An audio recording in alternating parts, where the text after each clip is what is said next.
अस्सलाम वालेकुम, वेलकम जी, वेलकम। आज हम बनाने जा रहे हैं बहुत ही क्रिस्पी और खस्ता खस्ता मीठी टिक्कियाँ।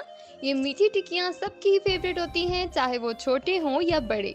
आप भी घर पे इसे मीठे स्नैक्स के तौर पर ज़रूर बनाएं और उसके लिए हमारी रेसिपी एंड तक पूरी देखें ताकि कोई भी स्टेप मिस ना हो जाए। चलें फटाफट से शुरू करते हैं मीठी टिक्कियों की रेसिपी।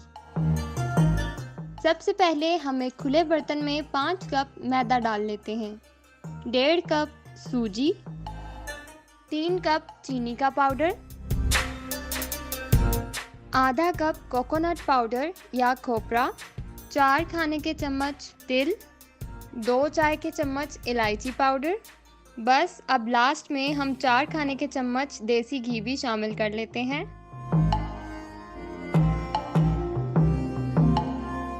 इसको अच्छी तरह मिक्स कर लेते हैं और थोड़ा थोड़ा सा दूध शामिल करके इसको दूध के साथ गूंद लेते हैं। हम अच्छी तरह टेस्ट करने के बाद आपके लिए ये यम्मी सी रेसिपी लेकर आए हैं। आप इस वीडियो को एंड तक ज़रूर देखें ताकि आप भी जब घर पे ये बनाएं तो सेम हमारे वाला ही रिजल्ट पाएं। ये डो आपने थोड़ी हार्ड रखनी है, ज़्यादा ढीली डो नहीं रखनी।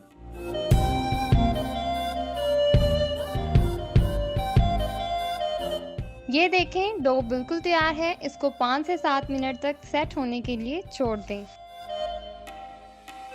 डो हमारी सेट हो चुकी है। अब इसका थोड़ा सा पोर्शन ले लें और इसको हाथों की मदद से इस तरह एक बड़ा सा पेड़ा बना लें और साथ हाथों को ऑयल या घी से ग्रीस ज़रूर कर लें ताकि ये चिपके नहीं, और इसको साफ सरफेस पे इस तरह से हाथ की मदद से फैला लें। बस इस बात का ध्यान रखें कि हमारी टिक्कियाँ ज़्यादा पतली ना हो वरना ये टूट जाएंगी। तकरीबन ½ इंच की मोटाई तक इनको फैला लें। अब हम इनको गोल शेप में कटिंग कर लेते हैं।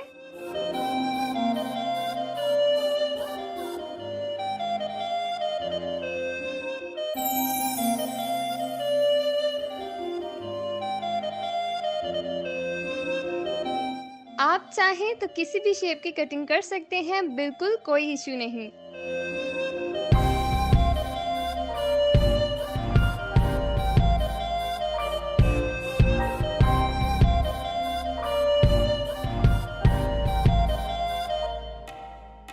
अब हम इसको ऑयल में फ्राई कर लेते हैं। फ्राई करते वक्त आपने बस एक बात का ध्यान रखना है कि ऑयल ज़्यादा गर्म ना हो वरना ये बाहर से तो गोल्डन हो जाएंगी लेकिन अंदर से कच्ची रह जाएंगी। इसलिए इसको लो टू मीडियम फ्लेम पे फ्राई करते रहें जब तक कि खूबसूरत गोल्डन कलर नहीं आ जाता। माशाल्लाह बहुत ही ज़बरदस्त खुशबू आ रही है और इनको हम निकाल लेते हैं और थोड़ी ठंडी होने के बाद बच्चों को सर्व करें और बड़ों को चाय के साथ दें। बहुत ही यम्मी स्नैक है, चंद ही मिनटों में आपकी प्लेट खाली हो जाएगी। आप लोगों से आजिज़ाना गुजारिश है कि आप हमारे चैनल को सब्सक्राइब किए बगैर मत जाइएगा। अपना और अपने इर्द गिर्द के लोगों का ढेर सारा ख्याल रखिएगा। अल्लाह निगहबान। मजेदार।